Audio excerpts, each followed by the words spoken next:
Traxxas X, Arrma Outcast, petit jump session, tranquillement à la baraque.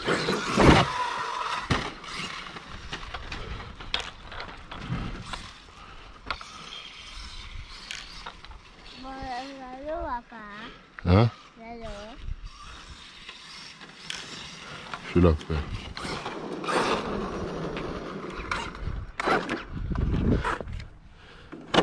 Hein? Ben voilà. Là, vous voyez ça, là, ça vient de casser tout de suite là. J'ai même pas roulé, hein. Petite session comme j'ai vu dans d'autres vidéos là. Donc voilà, je vous montrerai pour vous montrer comment la tête d'amortisseur, le support d'amortisseur il a cassé là. Voilà, donc je vais aller le changer, j'en ai en réserve. Basta. Donc le Outcast il a pas fait long feu aujourd'hui, même pas 10 secondes. Hein. Allez, tchuss, KRC 2.0. Yes. Donc là on est juste après, 15 minutes après la petite session que j'ai tenté aujourd'hui en Outcast. Session à la maison. Là où le support d'amortisseur il a cassé. Là où on met son axe, tout simplement. Donc ça c'est une pièce que j'avais commandée en même temps que j'ai passé la commande du Outcast. J'ai commandé ça avec. Vous voyez? Hop, parce que j'avais vu dans des vidéos avec les personnes qui jumpaient bien, comme je dis, ils avaient cassé ça. Donc, moi, il a fini par casser un peu plus tard que prévu, tant mieux. Moi, je pensais qu'il allait casser direct tout ça, lors des premiers jumps. Mais il se fait que c'est l'amortisseur, les amortisseurs qui ont lâché lors des premiers jumps. Chose qui m'a beaucoup étonné. Je pensais qu'il en fallait plus quand même pour que cette tige d'amortisseur vienne et lâche comme ça. Donc, je vais vous montrer exactement ce qui a cassé dessus. Hop là. On sortira. Voilà. C'est ni plus ni moins que ça. Exactement ça. Constater ici. Hop là. Ça va sur.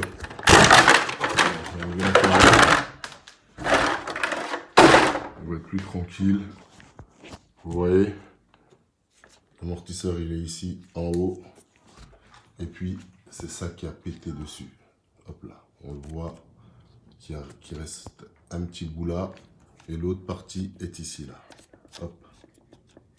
Donc c'est ça qu'il y a à changer. Hop là. Remettre ici, le reposer dedans. Et puis voilà. Donc je vais procéder au change. Et puis voilà. Le Outcast, ça c'était normalement la 4e session qui n'a pas pu se passer. Ça a été une session expéditive. Donc voilà, au bout de la 4e session, casse de l'amorti, casse du support d'amortisseur avant, de la tête d'amortisseur précisément, ou plutôt du pied d'amortisseur, il est en bas. Bref, on s'est compris. Donc voilà, l'aventure du Outcast, elle continue. Donc voilà, beaucoup m'ont demandé comment ça se fait que cette nouvelle machine était ici. C'était pour tester un petit peu, voilà, une nouvelle bête qui me parlait un petit peu. Vous voyez ce que je veux dire? Qui me parlait un petit peu. C'est la meilleure machine que Arrma ait sortie depuis ces 10 dernières années. Il n'y a pas photo. Il n'y a pas photo. Et puis en même temps, vous savez, hein, le patron, il se faisait chier tout seul dans le RC Game. Il était sur une single list, tout seul, depuis tant d'années, depuis trop de temps. Là, il y a un petit compétiteur qui arrive en face. Donc voilà, ça fait bouger le RC Game. Et puis voilà, tout simplement. Mais est-ce qu'il pourra concurrencer ou détrôner le patron? Absolument pas. Du tout. Le X-Max, c'est comme un petit nid de coton comparé au mammouth là. La légèreté du X-Max, le contrôle du X-Max, le freinage, l'accélération du X-Max, le contrôle de l'assiette en l'air, toutes ces choses-là fait que non. Son poids, il ne pourra pas concurrencer le X-Max. Mais bon, voilà. Est-ce qu'il va rester à l'atelier 2.0? L'avenir et l'histoire nous le dira. En attendant, je vous dis à bientôt pour de nouvelles aventures. On va essayer de préparer la 5e session après avoir réparé ça. Parce que ça, c'est la 4e, ça a cassé. Hein. Donc la prochaine, c'est la 5e session. Allez, tchuss, KRC 2.0, yes. Bonsoir à tous. Nouvelle vidéo. Deuxième ou troisième partie concernant le Outcast et son support, son embout de suspension que j'avais cassé. Qui va ici, là, juste ici, là. Et bien, je viens de m'apercevoir, en fait, que ici, ça, là, ça a cassé pour une seule raison. C'est que la tige, en fait, elle est tordue. Vous voyez, cet amortisseur encore, il n'a pas amorti le choc, comme il se devait. Comme il était prévu pour. Il n'a pas fait son job. Ce putain d'amortisseur. Donc, ça c'est cassé, mais ça sert à rien. Je voulais remplacer uniquement cette pièce-là. Hop, la 330-569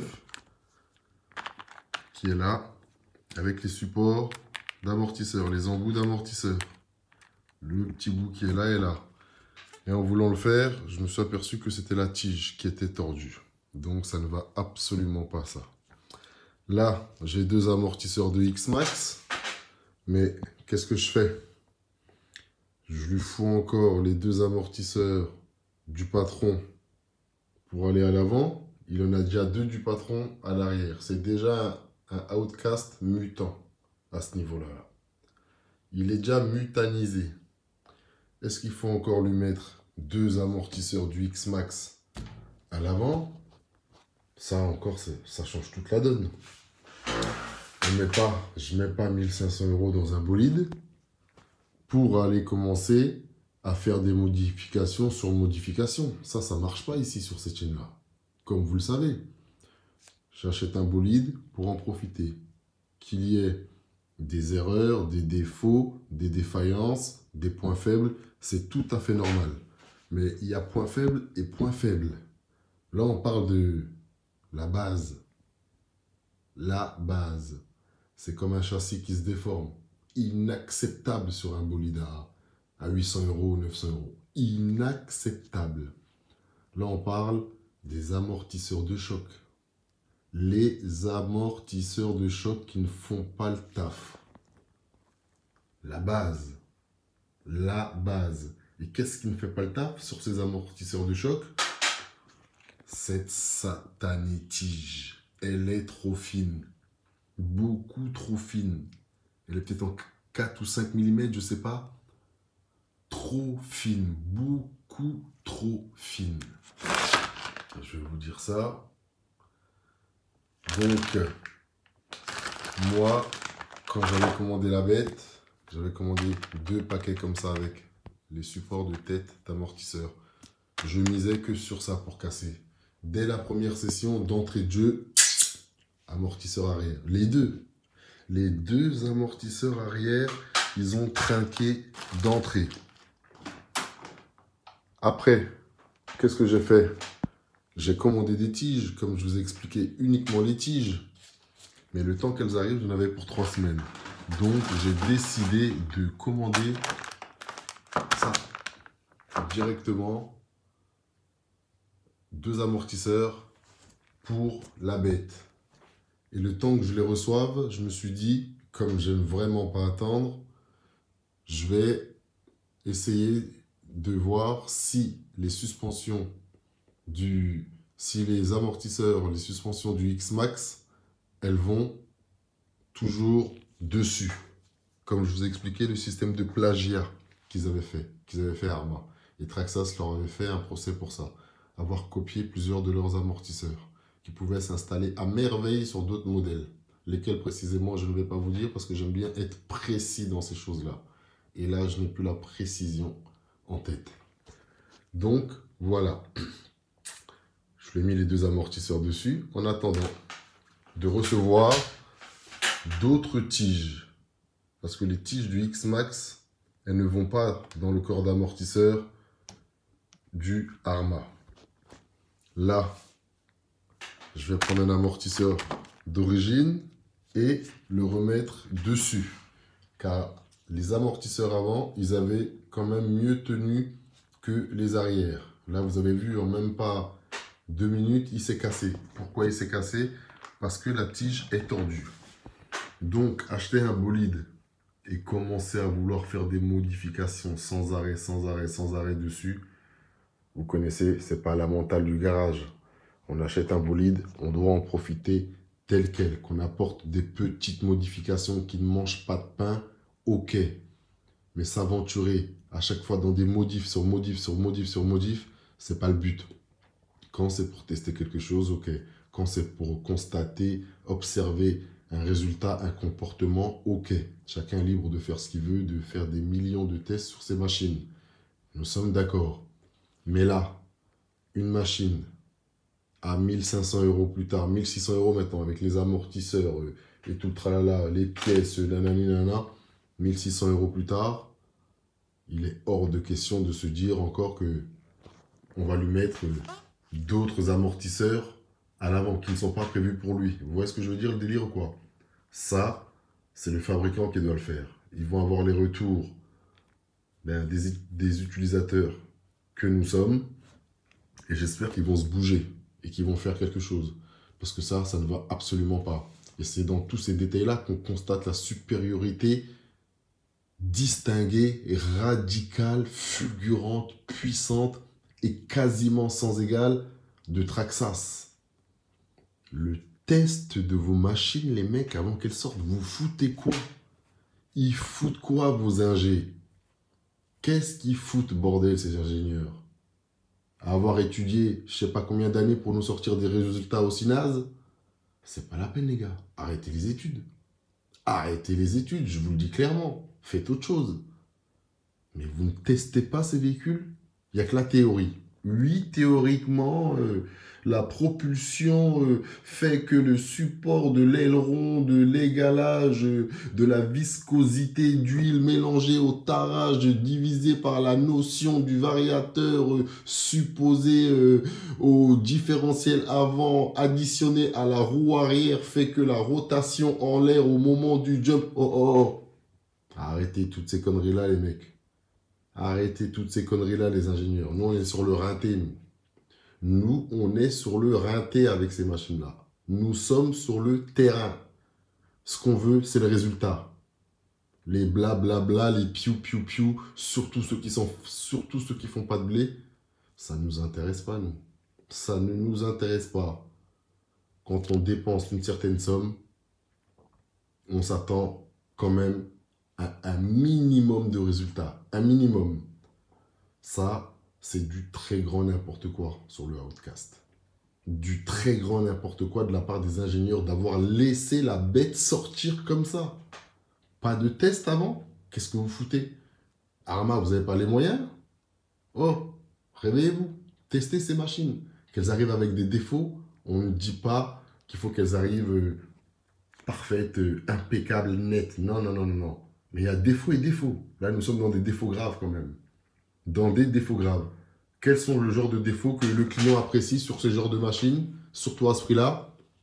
Le genre de défaut que tu as, mais ta machine roule quand même. C'est ce qu'on aime, nous. Le genre de défaut qu'il y a, mais qui fait que ta machine roule toujours. J'ai changé l'aileron il n'y a pas longtemps, là. Hier ou avant-hier, support d'aileron arrière. Il était bousillé. Tranquille, il n'y a pas de problème. Il n'y a pas de lézard, ça ne mange pas de pain. La machine roule toujours. Ça ne me dérange pas. Vous voyez ce que je veux dire? Lors du premier jump, c'est critique. Mais il faut le dire, je préfère ce genre de pépin qu'un amortisseur. Là, le support de la connectique sur la batterie, il s'est arraché lors d'un jump. Et il en a profité pour arracher une partie aussi sur le vario. Vous voyez? Ça, il faut faire attention.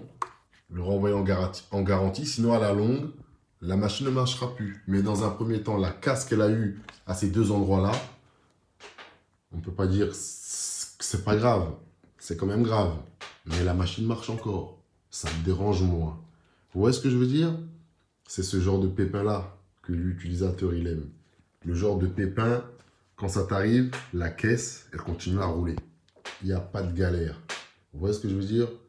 Mais ce genre de pépin-là, par exemple, si j'avais pas anticipé en regardant des vidéos de gens qui jump, et si on m'avait pas envoyé des liens aussi, des mecs qui jump, et ça c'est une petite parenthèse et un petit big up au double D aussi. Big up à toi, poteau. Mais tu vois, tout ce que RC2 y fait, c'est rempli de montage. On ne dit pas que il jump pas bien, il jump bien et très bien même, RC2, tu vois. Mais c'est rempli de montage. Il y a un tas de trucs que tu ne vois pas dans ces vidéos. Sur ça, je ne peux pas me prononcer, moi. Il faut que je voie une vidéo entière, moi, pour te dire ce que ça vaut vraiment. Effectivement, lui aussi, il a plié les amortisseurs, ok, sur des jumps plus violents, mais dans ces vidéos, tu ne vois pas tout. Tu vois, une vidéo comme il a fait, je peux t'en faire une aussi. Je te mets tous mes moments où je jump, ça vole, ça vole, ça vole, j'atterris, ciao, basta, tu vois. Et tu auras l'impression que je fais du hard jump ou de l'extreme jump ou des trucs comme ça. Alors que je fais des jumps simples, comme tu le sais à la base. Tranquille. Bon, revenons-en à nos moutons. Et ben voilà, moi j'avais prévu quoi? Ça. Il a fallu que je jump lors de la première session pour me voir que ça, le problème que moi j'appréhendais, c'est vite transformé en ça. On est passé du support d'embout d'amortisseur à amortisseur complet. Et là, ça change la donne. Vous voyez ce que je veux dire? S'il n'y aurait pas eu les amortisseurs du X-Max, la machine n'aurait pas bougé pendant 2 jours, le temps que cela arrive. Vous voyez ce que je veux dire? Et si j'avais pas de X-Max d'origine, la machine n'aurait pas roulé pendant 2 jours. J'aurais reçu cela 2 jours après pour les mettre à l'arrière. J'aurais changé l'arrière quand l'avant il se serait cassé. Vous voyez ce que je veux dire? Ce qui veut dire que la machine se serait encore stoppée. Et ça, c'est pas bon. Quand tu dépenses un certain budget, c'est pas bon. Sinon, on va chercher des tétons, des mini Revo et compagnie. Même avec ça, j'ai pas ce genre de galère-là. Vous voyez ce que je veux dire? Parce qu'il s'utilisera à son échelle, à son prix. Je vais pas prendre un téton et aller le faire voler à 5-6 mètres de hauteur et me dire, ah merde, il est cassé. C'est la faute de Traxxas. Il faut rester réel. Une voiture à 150 balles, elle subira des chocs de 150 balles. Voilà. Une voiture à 1500 € doit supporter des chocs de 1500 €. La base. La base. On n'a pas à dire s'en tirer indemne du choc, mais supporter le choc et repartir, quand même. Elle peut laisser, je sais pas quoi, comme ça. Il y avait un autre problème dessus, qui était où c'était les biellettes, voilà, que j'ai changé ici. Les biellettes qui rentraient à l'intérieur d'elles-mêmes avec le filetage. Hop, tu jump, ça rentrait. C'est pas le fait que j'ai mis les suspensions du X-Max qui a rehaussé le outcast considérablement. Hein. Non, non, non. Lors de la toute première session, je voulais montrer, la roue était déjà décalée vers l'extérieur, vers l'intérieur plutôt, parce que la biellette a fini dans le filetage, a fini dans le support ici, là. Totalement rentré dedans.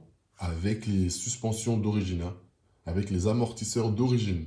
C'est pas le fait que j'ai rehaussé la bête qui lui a fait faire ça. Certes, ça peut jouer un petit peu plus maintenant qu'ils sont un peu plus hauts, mais ça le faisait même avec les suspensions du Outcast, pour vous dire. Donc voilà, on en est là pour le moment avec le Outcast. 4e session. Hein. La 4e a duré 1 minute, je crois. 1 minute 30, je ne sais plus. Session à la maison. Donc voilà où on en est aujourd'hui avec le Outcast. Problème, mais pas des moindres. Pas des moindres. C'était déjà un Outcast mutant. Je crois qu'il va être mutanisé à 100% maintenant. Donc je vais lui remettre son amortisseur Arma dessus pour voir combien de temps il va tenir et dans quelles conditions. Au cas où après, le patron lui tendra encore une fois la main pour lui chausser ses amortisseurs à l'avant. Mais là, ça changera totalement la donne du Outcast parce qu'il sera surélevé. Il sera surélevé. Déjà avec ces amortisseurs-là, il est rehaussé de fou. Hein. Ben, vous voyez bien. Hein. Je vais vous montrer la différence des... Vous voyez, hop, le corps d'amortisseur en lui-même. On va les mettre à la même taille. Le bouchon vert. Non, je vais le mettre au corps à corps. Hop. Vous voyez la différence? Là, ils sont alignés, les deux là. Ça, c'est celui du X-Max, ça, c'est celui du Outcast. Vous voyez, il y a quand même une différence nette de 3 à 4 cm, ce qui n'est pas négligeable.